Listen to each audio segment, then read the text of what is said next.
خانہ کعبہ کی گرد 7 چکر کیوں لگاتے ہیں؟ جواب سن کر کافی بھی مسلمان ہو جائے گا۔ بسم اللہ الرحمن الرحیم۔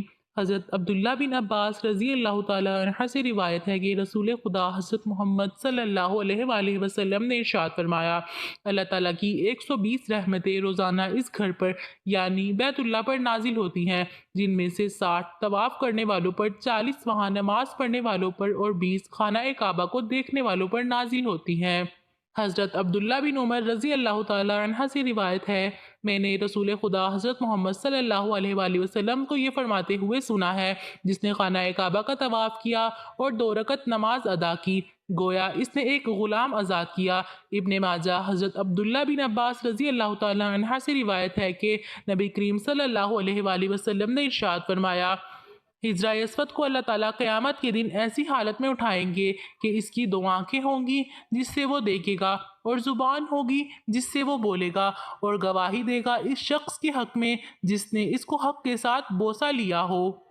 ترمذی۔ ابن ماجہ۔ حضرت عبداللہ بن عمر رضی اللہ تعالی عنہ سے روایت ہے کہ میں نے رسول اکرم صلی اللہ علیہ وآلہ وسلم کو یہ فرماتے ہوئے سنا ہے، ان دونوں پتھروں حجرہ اسود اور رکن یمانی گناہوں کو مٹاتے ہیں۔ ترمذی۔ حضرت ابو ہریرہ رضی اللہ تعالی عنہ سے روایت ہے، حضور اکرم صلی اللہ علیہ وآلہ وسلم نے ارشاد فرمایا، رکن یمانی پر 70 فرشتے مقرر ہیں، جو شخص وہاں جا کر دعا مانگے تو وہاں سب فرشتے آمین کہتے ہیں۔ ابن ماجہ۔ بیت اللہ کے گرد 7 چکر اور 2 رکعت نماز پڑھنے کا نام طواف ہے، اور ہر چکر ہجرہ اسود کے استلام سے شروع ہو کر اسی پر ختم ہوتا ہے۔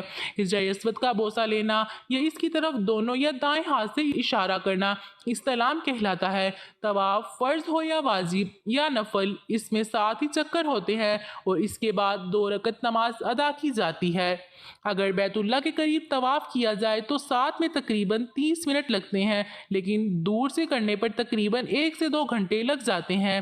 10 ذی الحجہ کو طواف زیارت کرنے میں بھی کبھی کبھی اس سے بھی زیادہ وقت لگ جاتا ہے۔ طواف قدوم یعنی آنے کی وقت کا طواف، یہ اس شخص کے لیے سنت ہے جو میقات کے باہر سے آیا ہو اور حج افراد یا حج قرآن کا ارادہ رکھتا ہو۔ حج تمتع اور عمرہ کرنے والوں کے لیے سنت نہیں طواف عمرہ یعنی عمرے کا طواف۔ طواف زیارہ، جس کو طواف او فاطمہ بھی کہتے ہیں، یہ حج کا رکن ہے۔ اس طواف کے بغیر حج پورا نہیں ہوتا۔ طواف وداع یعنی مکہ سے روانگی کے وقت کا طواف، یہ میقات سے باہر رہنے والوں یعنی آفاقی کے لیے ضروری ہے۔ نفلی طواف۔ حج میں ضروری طواف کی تعداد: حج افراد میں 2 عدد طواف زیارت اور آفاقی کے لیے طواف وداع، حج قرآنی میں 3 عدد طواف، عمرہ طواف زیارت اور آفاقی کے لیے طواف وداع، تمتع میں 3 عدد طواف، عمرہ طواف زیارت اور آفاقی کے لیے طواف وداع آفاقی۔ 5 میقاتوں کے باہر رہنے والوں کو آفاقی کہا جاتا ہے، یعنی اہل حرم اور اہل حل کے علاوہ پوری دنیا کے لوگ آفاقی ہیں۔ اگر کسی عورت کی روانگی کے وقت ماہواری آ جائے تو اس کے لیے طواف وداع معاف ہے۔ نفلی طواف۔ نفلی طواف کی کوئی تعداد نہیں، رات یا دن جب چاہے اور جتنا چاہے کر سکتے ہیں۔ باہر سے آنے والے حضرات مسجد الحرام میں نفلی نماز پڑھنے کے بجائے نفلی طواف زیادہ کریں۔ اہل حرم اور اہل حل کو حج افراد ہی کرنا چاہیے تاکہ آفاقی لوگ زیادہ سے زیادہ نفلی طواف کر سکیں۔ یاد رکھیں کہ ہر نفلی طواف کے بعد بھی 2 رکعت نماز ادا کرنا ضروری ہے۔ وضاحت: 2 طواف اس طرح اکٹھے کرنا مکروہ ہے کہ طواف کی 2 رکعت درمیان میں ادا نہ کریں، لہٰذا پہلے ایک طواف کو مکمل کر کر دوسری رکعت ادا کر لیں، پھر دوسرا شروع کر لیں۔ لیکن اگر اس وقت نماز پڑھنا مکروہ ہو تو 2 طوافوں کا اکٹھا کرنا جائز ہے۔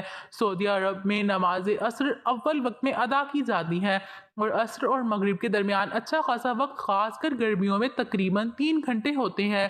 اگر طواف سے نماز عصر کے بعد فراغت ہوئی ہے اور مغرب تک کافی وقت باقی ہے تو طواف کی 2 رکعت اس وقت ادا کر سکتے ہیں۔ البتہ اگر مغرب کا وقت قریب آ گیا ہے تو پھر غروب آفتاب کے بعد ہی ادا کریں۔ اہم مسئلہ: معذور شخص کسی کا وضو نہیں ٹھہرتا، مثلاً کوئی زخم جاری ہے یا پیشاب کے قطرے مسلسل گرتے ہیں یا عورت کو بیماری کا خون آ رہا ہے تو اس کے لیے یہ حکم ہے کہ وہ نماز کے ایک وقت میں وضو کر پھر اس وضو سے اس وقت میں جتنے چاہے طواف کرے، نمازیں پڑھیں اور قرآن کی تلاوت کرے۔ دوسری نماز کے وقت داخل ہوتے ہی وضو ٹوٹ جائے گا۔ اگر طواف مکمل ہونے سے پہلے ہی دوسری نماز کا وقت داخل ہو جائے تو وضو کر طواف کو مکمل کرے۔ طواف کے دوران جائز اموار، سلام کرنا اور باوقت ضرورت بات کرنا، مسائل شرعی بتانا اور دریافت کرنا، ضرورت کے وقت طواف کو روکنا، کسی عذر کی وجہ سے ویل چیئر پر طواف کرنا۔ طواف کا طریقہ: مسجد الحرام میں داخل ہو کر کعبہ شریف کے اس گوشے کے سامنے جائے جس پر حجر اسود لگا ہوا ہے اور طواف کی نیت کر لیں۔ اگر طواف کے بعد عمرے کی سعی بھی کرنی ہے تو مرد حضرات استباء کر لیں، یعنی کہ چادر کو دائیں بغل کے نیچے سے نکال کر بائیں کندھے کے اوپر ڈال لیں، پھر زبان سے بسم اللہ اللہ اکبر کہہ کر حجر اسود کا استعلام کریں، یعنی حجر اسود کا بوسہ لیں یا اپنی جگہ پر کھڑے ہو کر دونوں ہاتھوں کی ہتھیلیوں کو حجر اسود کی طرف کر ہاتھ چوم لیں اور پھر کعبے کو بائیں طرف رکھ کر طواف شروع کر دیں۔ مرد حضرات پہلے 3 چکر میں اگر ممکن ہو رمل کر لیں، یعنی ذرا کندھے ہلا کر اور اکڑ کر چھوٹے چھوٹے قدم کے سامنے کسی قدر تیز چلیں۔ طواف کرتے وقت نگاہ سامنے رکھیں، خانہ کعبہ کی طرف سینہ اور پشت نہ کریں، یعنی کعبہ شریف آپ کے بائیں جانب رہے۔ طواف کے دوران بغیر ہاتھ اٹھائے چلتے چلتے دعائیں کرتے رہیں۔ اگر ایک نصف دائرے کی شکل کی 4-5 فٹ کی دیوار آپ کے بائیں جانب آئے گی، اس کو حتیم کہتے ہیں۔ اس کے بعد خانہ کعبہ کی پیٹھ والی دیوار آئے گی۔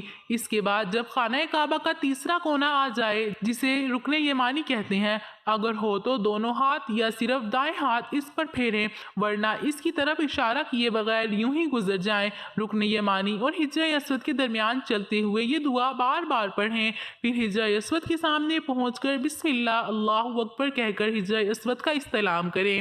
اسی طرح آپ کا ایک چکر پورا ہو گیا۔ اس کے بعد باقی کچھ چکر بالکل اسی طرح کریں۔ کل 7 چکر کرنے ہیں۔ طواف کے دوران کوئی مخصوص دعا ضروری نہیں ہے، بلکہ جو چاہیں جس زبان میں چاہیں دعا مانگتے رہیں۔ یاد رکھیں کہ اصل دعا وہ ہے جو دھیان، توجہ اور انکساری کے ساتھ مانگی جائے، چاہے جس زبان میں ہو۔ اگر طواف کے دوران کچھ بھی نہ پڑھیں بلکہ خاموش رہیں تب بھی طواف صحیح ہو جاتا ہے۔ طواف کے دوران جماعت کی نماز شکل ہونے لگے یا تھکن ہو جائے، طواف روک دیں، پھر جہاں سے طواف بند کیا تھا اسی جگہ سے طواف شروع کر دیں۔ نفلی طواف میں رمل اور استلام نہیں ہوتا۔ اگر طواف کے دوران وضو ٹوٹ جائے تو طواف روک دیں اور پھر وضو کر اسی جگہ سے طواف کرنا شروع کر دیں جہاں سے طواف بند کیا تھا، کیونکہ بغیر وضو کے طواف کرنا جائز نہیں۔ اگر طواف کے چکروں کی تعداد میں شک ہو جائے تو کم تعداد شمار کر باقی چکروں سے طواف مکمل کر لیں۔ مسجد الحرام کے اندر اوپر یا نیچے یا میداف کسی بھی جگہ سے طواف کر سکتے ہیں۔ طواف حتیم کے باہر ہی سے کریں۔ اگر حتیم میں داخل ہو کر طواف کریں گے تو وہ معتبر نہیں ہوگا۔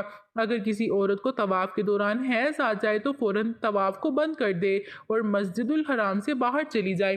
خواتین طواف میں رمل یعنی اکڑ کر نہ چلے، یہ صرف مردوں کے لیے ہے۔ طواف زیارت حج کا طواف کا وقت 10 ذی الحجہ سے 12 ذی الحجہ کے غروب آفتاب تک ہے۔ بعض علماء نے 13 ذی الحجہ تک کا وقت تحریر کیا ہے۔ ان ایام میں اگر کسی عورت کو ماہواری آتی رہے تو وہ طواف زیارت نہ کرے بلکہ پاک ہونے کے بعد ہی کرے۔ 2 رکعت نماز طواف سے فراغت کے بعد مقام ابراہیمی کے پاس آئے، اگر سہولت سے تمام ابراہیم کے پیچھے جگہ مل جائے تو وہاں، ورنہ مسجد الحرام میں کسی بھی جگہ طواف کی 2 رکعت واجب ادا کرے۔ طواف کی رکعت کو طواف سے فارغ ہوتے ہی ادا کرے، لیکن اگر تاخیر ہو جائے تو کوئی حرج نہیں۔ طواف کی ان 2 رکعت کے متعلق نبی کریم صلی اللہ علیہ وآلہ وسلم کی سنت یہ ہے کہ پہلی رکعت میں سورۃ کافرون اور دوسری رکعت میں سورۃ اخلاص پڑھی جائے۔ حضور کے دوران مقام ابراہیم کے پاس طواف کی 2 رکعت نماز پڑھنے کی کوشش نہ کرے، کیونکہ اس سے طواف کرنے والوں کو تکلیف ہوتی ہے، بلکہ مسجد الحرام میں کسی بھی جگہ ادا کر لیں۔ سعی صفا و مروہ کے درمیان 7 چکر لگانے کو سعی کہا جاتا ہے۔ سعی کی ابتدا صفا سے اور انتہا مروہ پر ہوتی ہے۔ حجر اسود کے سامنے سے ہی صفا کے لیے راستہ جاتا ہے۔ طواف سے فراغت کے بعد زمزم کا پانی پی کر صفا پہاڑی پر چلے جائیں۔ صفا و مروہ 2 پہاڑی تھیں جو ان دونوں حجاج کرام کی سہولت کے لیے تقریباً ختم کر دی گئی ہے۔ جن کے درمیان حضرت حاجرہ علیہ السلام نے اپنے پیارے بیٹے حضرت اسماعیل علیہ السلام کے لیے پانی کی تلاش میں 7 چکر لگائے تھے۔ اور جہاں مرد حضرات تھوڑا تیز چلتے ہیں، یہ اس زمانے میں صفا و مروہ پہاڑیوں کے درمیان ایک وادی تھی جہاں سے ان کا بیٹا نظر نہیں آتا تھا، لہٰذا وہ اس وادی سے تھوڑا تیز دوڑتی تھی۔ حضرت حاجرہ علیہ السلام کی اس عظیم قربانی کو اللہ تعالیٰ نے قبول فرما کر قیامت تک آنے والے مرد حاجیوں کو اس جگہ تھوڑا تیز چلنے کا حکم دیا۔ لیکن شریعت اسلامی نے صنف نازک کے جسم کی نزاکت کی مداز کو صرف مردوں کے لیے سنت قرار دیا۔ سعی کا ہر چکر تقریباً 395 میٹر لمبا ہے، یعنی 7 چکر کی مسافت تقریباً 3.25 کلومیٹر بنتی ہے۔ نیچے کی منزل کے مقابل اوپر والی منزل پر ازدحام کچھ کم رہتا ہے۔ حج میں ضروری سعی کی تعداد حج افراد پہ 1 عدد صرف حج کی ہے، حج قرآن میں 2 عدد، ایک عمرے کی اور ایک حج کی۔ بعض علماء نے کہا ہے کہ حج قرآن میں ایک سعی بھی کافی ہے۔ حج تمتع میں 2 عدد، ایک عمرے کی اور ایک حج کی نفلی سعی کا کوئی ثبوت نہیں ہے۔ سعی کے بعد احکام: سعی سے پہلے طواف کا ہونا، صفا سے سعی کی ابتدا کر مروہ پر 7 چکر پورے کرنا، صفا پہاڑی پر تھوڑا چڑھ کر قبلہ رخ کھڑا ہو کر دعائیں کرنا، مردوں کا سب ستونوں کے درمیان تھوڑا تیز چلنا، مروہ پہاڑی پر پہنچ کر قبلہ رخ کھڑا ہو کر دعائیں مانگنا، صفا اور مروہ کے درمیان چلتے چلتے کوئی بھی دعا بغیر ہاتھ اٹھائے مانگنا، یا اللہ کا ذکر کرنا یا قرآن کریم کی تلاوت کرنا۔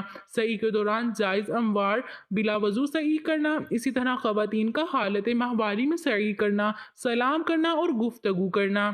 ضرورت پڑنے پر سعی کا سلسلہ بند کرنا، کسی عذر کی وجہ سے ویل چیئر پر سعی کرنا۔ سعی کرنے کا طریقہ: صفا پر پہنچ کر خانہ کعبہ کی طرف رخ کر دعا کی طرح ہاتھ اٹھانا اور 3 مرتبہ اللہ اکبر کہہ کر اس کے بعد کھڑے ہو کر خوب دعائیں مانگنا۔ یہ دعائیں قبول ہونے کا خاص مقام اور خاص وقت ہے۔ دعاؤں سے فارغ ہو کر نیچے اتر کر مروہ کی طرف عام چال سے چلیں، بغیر ہاتھ اٹھائے دعا مانگتے رہیں یا قرآن کی تلاوت کرتے رہیں۔ سعی کے دوران بھی کوئی خاص دعا لازم ہے۔ جب سب ستونیں جہاں ہری ٹیوب لائٹیں لگی ہوتی ہیں وہاں اس کے قریب پہنچے تو مرد حضرات ذرا دوڑ کر چلیں، اس کے بعد پھر ایسے ہی ہرے ستون اور نظر آئیں گے، وہاں پہنچ کر تھوڑا دوڑنا ختم کر دیں اور عام چال سے چلیں۔ مروہ پر پہنچ کر قبلہ کی طرف رخ کر ہاتھ اٹھا کر دعائیں مانگیں۔ یہ سعی کا ایک چکر ہو گیا ہے۔ اسی طرح مروہ سے صفا کی طرف چلیں، یہ دوسرا چکر ہو جائے گا۔ اس طرح آخری اور 7واں چکر مروہ پر ختم ہوگا۔ ہر مرتبہ صفا و مروہ پر پہنچ کر خانہ کعبہ کی طرف رخ کریں، دعائیں کرنی چاہیے۔ سعی سے متعلق چند مسائل: سعی کے لیے وضو کا ہونا ضروری نہیں، البتہ افضل و بہتر ہے۔